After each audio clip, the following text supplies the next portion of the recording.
أيضا من الأسباب جليس السوء. وأنا أقول أيها الشاب، بل أقول أيها الكهل، أيها الشيخ الكبير، لأننا جميعا لنا أصدقاء.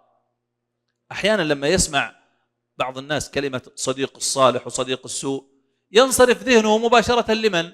للشباب، وينسى أنه هو أيضا يتأثر. يعني لا تقل أنا كبير، أنا عاقل، أنا بلغت من العمر كذا وكذا. لا تقولي أنا امرأة صالحة وتقية وبلغت من العمر كذا فما أتأثر. هذا غير صحيح. كلنا بلا استثناء نتأثر بجلسائنا. وإذا أردت أن تعرف مصداق هذا فانظر إلى وصية الله عز وجل لنبيه صلى الله عليه وسلم. هل تتوقع أن رسول الله صلى الله عليه وسلم بحاجة إلى أن يذكر بالجليس الصالح وهو رسول رب العالمين وهو أتقى الناس لله؟ الله أوصاه بهذا. ماذا قال الله عز وجل لرسوله؟ قال واصبر نفسك مع الذين يدعون ربهم بالغداة والعشي يريدون وجهه.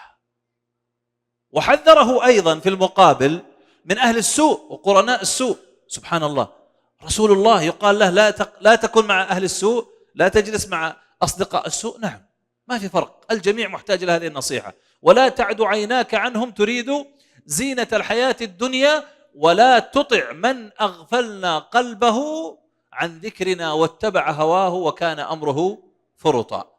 إذن هناك أصدقاء سوء وهناك أصدقاء خير لنا جميعا. انظر من أصدقائك، اجلس مع نفسك جلسة. تريد أن تعرف هل أصدقائك أصدقاء خير أو أصدقاء سوء؟ انظر أقرب الناس إليك فلان وفلان، وأنت انظري من أقرب الناس إليك فلانة وفلانة. هل هؤلاء إذا اقتربت منهم وجلست معهم يزيدون من طاعتي لله عز وجل؟ هل هم يساهمون في زيادة الإيمان عندي أو العكس؟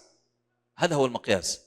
لذلك ممكن يكون صديق سوء وهو من أقرب الناس إليك نسبا، وقد يكون صديق صالح وهو من أبعد الناس عنك نسبا. فالمقياس إذن هو بتأثير هذا الصديق عليك. فإذا رأيته يؤثر عليك إيجابا فمعنى ذلك أنه صاحب صالح، وإن رأيته يؤثر عليك سلبا فمعنى ذلك أنه صديق سوء. احذر صديق السوء. كم من إنسان يا أخواني وأخواتي ربما كان من أهل الخير والصلاح، لكن بسبب تأثره بجليس واحد قلب ميزان حياته. ولذلك جاء في الحديث المرء على دين خليله فلينظر أحدكم من يخالل، أي من يصادق.